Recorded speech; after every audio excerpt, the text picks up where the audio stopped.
अस्सलाम वालेकुम रहमतुल्लाहि व बरकातहू। हमारे आज के नावल का नाम है वफा है ज़ात औरत की। आज मैं आपको किस्त नंबर 14 का पार्ट 3 सुनाऊंगी। अगर वीडियो पसंद आए तो कमेंट सेक्शन में अपनी राय का इजहार ज़रूर कीजिएगा। अगर चैनल पर नए हैं तो चैनल को सब्सक्राइब करें, वीडियो को लाइक और शेयर करें। तो सुनते हैं पार्ट 3। बेटा, एक मशवरा करना था। वो छत में जाने क्या ढूंढ रहा था कि मास्टर सलीम कमरे में दाखिल हुआ। मानो के जाने के बाद ये पहला दिन था कि वालिद इसके कमरे में आया था। आए अब्बू जी, बैठे। वो खड़ा हो गया। बैठो बेटा, इसने कुर्सी संभालते हुए कहा। हुक्म करे अब्बू जान। वो हम्मा तन गोश हुआ। बेटा, ये घर काफी बड़ा है और हमारी जरूरत से ज्यादा है। अगर इसका कुछ हिस्सा बेचकर कोई कारोबार शुरू कर ले तो मेरा ख्याल है हम माली मुश्किलात पर काबू पाने में कामयाब हो जाएंगे। वालिद की बात ने इसे तड़पा दिया था। ये घर इसके बाप के खून पसीने की कमाई था और फिर जिस वक्त दोनों भाई इनसे अलहदा हुए थे तो इन्हें भी शहीर ने घर की मलकियत हासिल करने के लिए काफी रकम अदा की थी। नहीं अब्बा जी, ये घर नहीं बिकेगा। मैं कोई हल निकालता हूँ। इसके लहजे में कुछ करने का अज़म था। क्या हल निकालोगे बेटा? इसका वालिद दुखी हो गया था।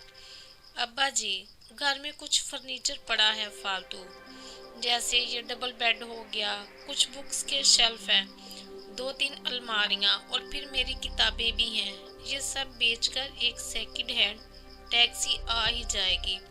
रकम कम पड़ गई तो शकील या किसी भाई से उधार पकड़ लूंगा। उम्मीद है अच्छा गुजारा चलेगा। तुम टैक्सी चलाओगे? मास्टर सलीम के लहजे में छलकता दुख बढ़ गया था। क्या हर्ज है अब्बा जी? भीख तो नहीं मांग रहा, न चोरी, ये डाका ही है। इससे बेहतर था ट्यूशन सेंटर खोल लेते, मैं भी मदद कर दिया करूंगा। नहीं अब्बा जी, इसने नफी में सर हिलाया। आजकल मैं पढ़ने पढ़ाने की सलाहियत से तही दामन हुआ बैठा हूँ। चलो जो मर्जी आए करो, लेकिन सामान बेचने के बजाय शकील और दोनों भाइयों से थोड़ी थोड़ी रकम ले लो। इसे कहकर मास्टर सलीम वहां से जाने लगा। अब्बू जान, इसने आहिस्ता से आवाज दी। जी बेटा। वो वापस मुड़ा। अब्बू जान, मैं शर्मिंदा हूँ। वो जुर्रत मुजतमा करता हुआ बोला। ऐसा नहीं कहते पुत्र, ये सर्दो गर्म जिंदगी का हिस्सा है। अब्बू जान, मैंने जो दुख आपको दिया इसके लिए मैं नादम हूँ। कुछ काम बंदा नदंस्तगी में भी कर बैठता है।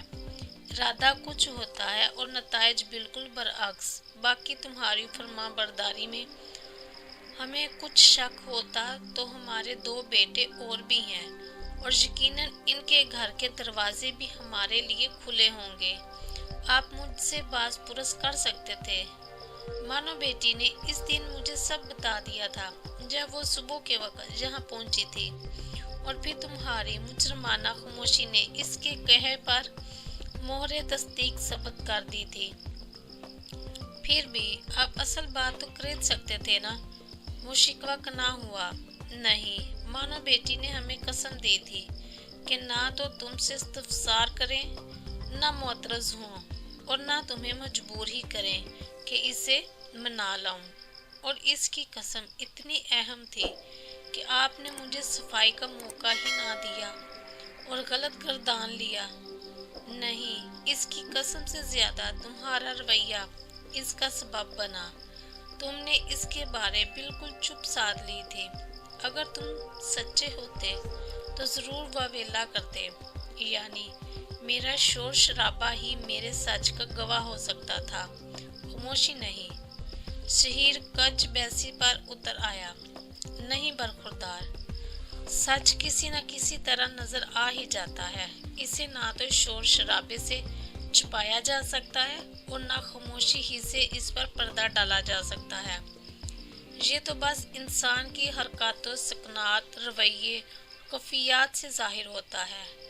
बाकी अगर वो झूठी होती تو صبح اذان کے وقت آ کر یوں نہ دہائی دیتی، آفرین ہے اس بچی پر کہ تمہارے ایسے ناروا سلوک کے باوجود وہ پہلے سسرال آئی کہ اس وقت گھر جانے سے گھر والوں کو اصل حقیقت کا پتہ چل جاتا۔ ابو جان، اس دن اس نے کیا بات کی تھی؟ شہیر کو دوبارہ مانو کے غم نے آ لیا۔ بہت سی باتیں کی تھی بیٹا۔ ماسٹر سلیم خیالوں میں کھو گیا، جیسے مانو کی باتیں یاد کر رہا ہو۔ کہہ رہی تھی تمہارا اصل روپ اب سامنے آیا ہے، اور یہ کہ تم نے اسے کہیں کا نہیں رکھا، اور جو لڑکی والدین کے طے کیے رشتے ٹکراتی ہے وہ یوں ہی ٹھوکریں کھاتی ہے اور اسی طرح دنیا کا تماشا بنتی ہے۔ ہم نے اسے کافی تسلی دی تھی کہ تمہیں سمجھا لیں گے، مگر اسے تم پر سے یقین اٹھ گیا تھا، اور پھر اس نے جاتے وقت ہم میاں بیوی کو قرآن مجید پر قسم دی تھی کہ تم سے کسی بات کا ذکر نہیں کریں گے۔ کہہ رہی تھی کہ اگر میرا شوہر از خود تمہیں مجھے لانے کے لیے بیچتا ہے تو آ جانا، میں تمہاری بات نہیں ٹھکراؤں گی۔ میں کل بھی تمہاری بیٹی تھی، آج بھی ہوں اور آئندہ بھی رہوں گی، لیکن اگر ہم اپنی مرضی سے گئے تو وہ قطعی واپس نہیں آئے گی، اور جس دن بھی ہم اسے لینے گئے وہ پہلے قرآن مجید پر ہم سے حلف لے گی کہ ہم تمہارے کہنے پر وہاں گئے ہیں، اور تمہیں بھی ہم اس بات پر مجبور نہیں کریں گے کہ اسے گھر لے آؤ۔ مجھے ڈر تھا کہ اگر ہم نے از خود کوشش کی اور اس نے سچ مچ حلف اٹھوا لیا تو یقیناً ہم جھوٹ نہیں بول سکیں گے، نتیجتاً دکھ کی زیادتی اسے کوئی انتہائی قدم اٹھانے پر مجبور نہ کر دے۔ میرا مطلب ہے طلاق کا مطالبہ یا خلا وغیرہ کا فیصلہ۔ والد کی تفصیلی بات چیت نے اسے ندامت سے سر جھکانے پر مجبور کر دیا تھا۔ بیٹے، اگر تم ایک بار بھی جھوٹے منہ کہہ دیتا تو وہ اب تک یہاں آ چکی ہوتی۔ وہ صرف تمہاری پکار کی منتظر تھی، بلکہ اب بھی ہوگی۔ صحیح کہا ابا جان، مگر میں قصوروار ہوں اور سزا کا مستحق ہوں۔ یوں بھی اب میری معاشی حالت کافی درگوں ہے، دھوکے باز اور بے وفا پہلے ہی سے تھا، اب مفلس و کلاش بھی ہو گیا ہوں۔ ماسٹر سلیم نے اسے سمجھانے کے لیے لبوں کو حرکت دینا چاہی، مگر پھر اسے مانو کا دیا حلف یاد آیا اور وہ ہونٹ بھینچتے ہوئے وہاں سے باہر نکل گیا۔ شہیر کو شکیل اور دونوں بھائیوں سے آسانی سے اتنی رقم مل گئی تھی کہ اس نے ایک سیکنڈ ہینڈ ٹیکسی خرید لی۔ شکیل نے اس کی ٹیکسی چلانے کے فیصلے کو سراہا تھا۔ حلال رزق اگر جھاڑو لگا کر بھی کمایا جائے تو قابل فخر ہے دوست، صحیح کہا، مگر اپنے رتبے سے نیچے آنا بہت دشوار اور تکلیف دہ ہوتا ہے، بالکل اپنی عزت نفس کے گلے پر چھری پھیرنے کے مترادف۔ یہ سب خیال بیمار سوچ کا شخصانہ ہوتے ہیں جناب۔ شکیل نے اسے تسلی دی۔ کون سا مرتبہ اور کون سا سٹیٹس، وہ کیا کہتے ہیں، بلندی کا بھروسہ کیا، کبھی ہم تھے جہاں تم ہو، اور اگر انہی سوچوں میں گرے رہو گے تو کھاؤ گے کہاں سے؟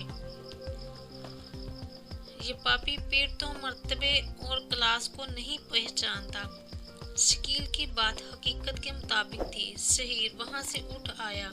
2-3 ہفتوں کے اندر اس جھجک کافی حد تک دور ہو گئی تھی۔ کبھی کبھی اسے اپنے حال پر بھی ہنسی آتی۔ اپنی تعلیم اور گزشتہ مرتبہ اسے گہری سوچوں کے سمندر میں اچھال دیتا، مگر پھر بچوں کا مستقبل اور بوڑھے والدین کی خدمت گزاری کا خیال اسے تقویت دے جاتا۔ وقت گزرنے کے ساتھ ساتھ اسے یہ اندازہ بھی ہو گیا تھا کہ کس وقت کس جگہ سواری زیادہ ہوتی ہے، صبح کے وقت رہائشی علاقوں میں، دوپہر کو اسکولوں کالجوں کے سامنے، رات گئے لاری اڈوں میں، فلائٹ کے وقت ایئرپورٹ اور ٹرین کی آمد کے وقت ریلوے اسٹیشن پر۔ ایک دن وہ ایک مسافر کو شہر کے مضافات میں اتار کر واپس لوٹ رہا تھا۔ اسکول کی چھٹی کا وقت گزر گیا تھا۔ رستے میں گرلز اسکول کی نشاندہی کرنے والے بورڈ کو دیکھ کر اس نے ٹیکسی کا رخ کسی ممکنہ سواری کی امید میں اسکول کی طرف موڑ دیا، मगर कोई सवारी इसे नजर ना आई।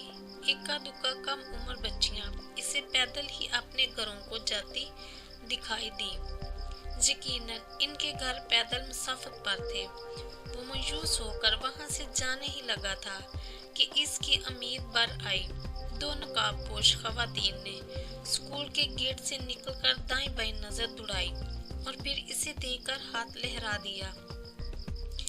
इसके करीब पहुंचने पर वो इससे किराया तय करने लगी। आम टैक्सी ड्राइवरों के बरक्स वो बहुत सुलझा हुआ और दामन पसंद था। शायद ही कोई मुसाफिर इसकी टैक्सी को मुस्तरद करता। खवातीन के बैठने